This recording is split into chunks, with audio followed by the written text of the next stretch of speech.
Dostoyevsky, Part 1, Chapter 2.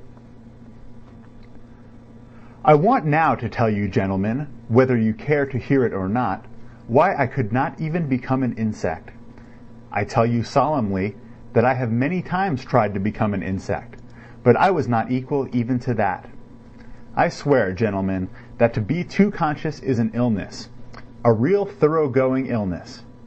For man's everyday needs, it would have been quite enough to have the ordinary human consciousness, that is, half or a quarter of the amount which falls to the lot of a cultivated man of our unhappy 19th century, especially one who has the fatal ill luck to inhabit Petersburg, the most theoretical and intentional town on the whole terrestrial globe.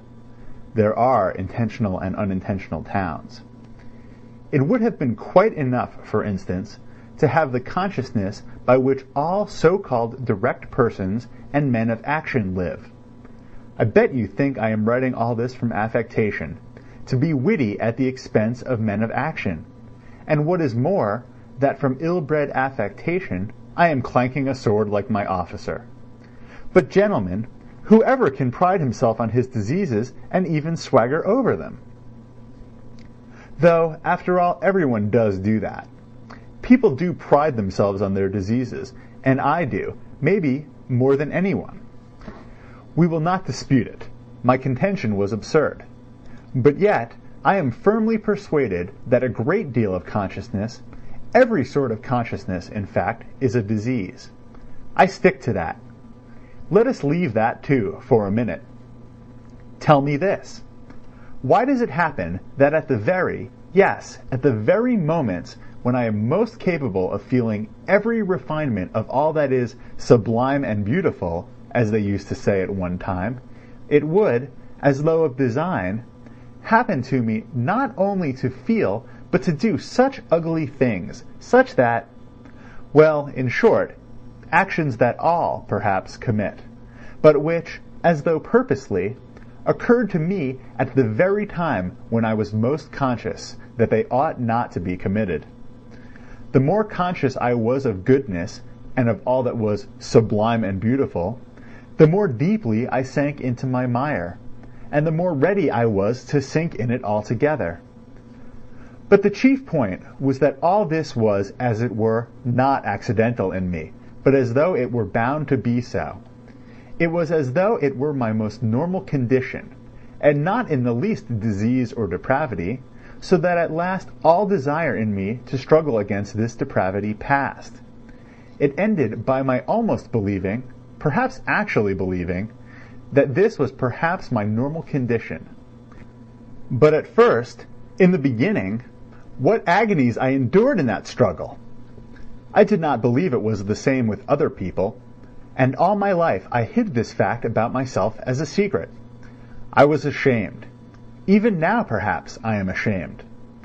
I got to the point of feeling a sort of secret, abnormal, despicable enjoyment in returning home to my corner on some disgusting Petersburg night, acutely conscious that that day I had committed a loathsome action again, that what was done could never be undone, and secretly, inwardly gnawing at myself for it, tearing and consuming myself till at last the bitterness turned into a sort of shameful, accursed sweetness, and at last into positive, real enjoyment. Yes, into enjoyment.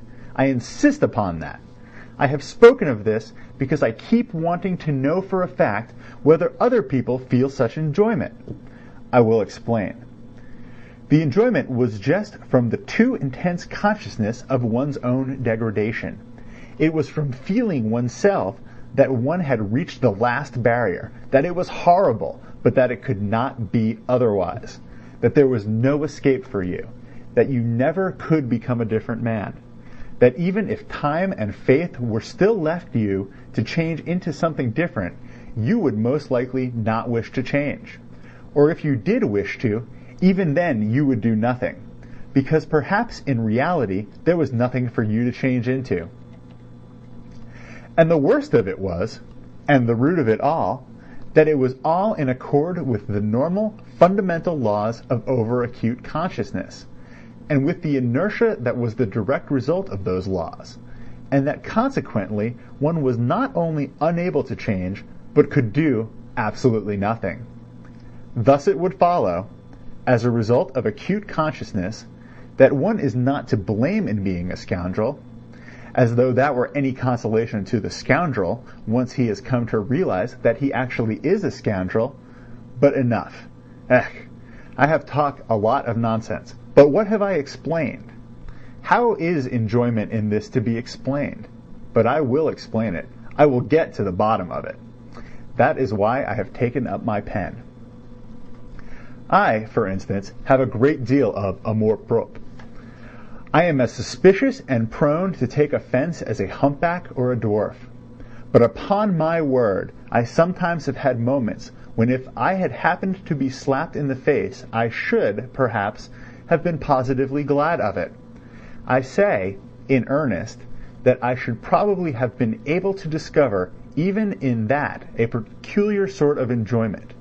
The enjoyment, of course, of despair.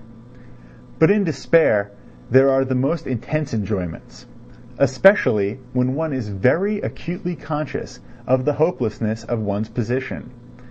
And when one is slapped in the face, why then the consciousness of being rubbed into a pulp would positively overwhelm one. The worst of it is, look at it which way one will, it still turns out that I was always the most to blame in everything, and what is most humiliating of all, to blame for no fault of my own, but, so to say, through the laws of nature. In the first place, to blame because I am cleverer than any of the people surrounding me. I have always considered myself cleverer than any of the people surrounding me, and sometimes, would you believe it, have been positively ashamed of it. At any rate, I have all my life, as it were, turned my eyes away, and never could look people straight in the face. To blame, finally, because even if I had had magnanimity, I should only have had more suffering from the sense of its uselessness.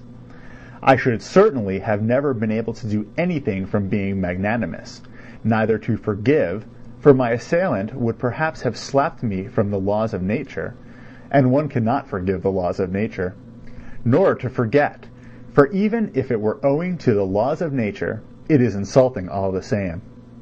Finally, even if I had wanted to be anything but magnanimous, had desired, on the contrary, to revenge myself on my assailant, I could not have revenged myself on anyone for anything, because I should certainly never have made up my mind to do anything, even if I had been able to. Why should I not have made up my mind? About that in particular, I want to say a few words. End Part 1, Chapter 2.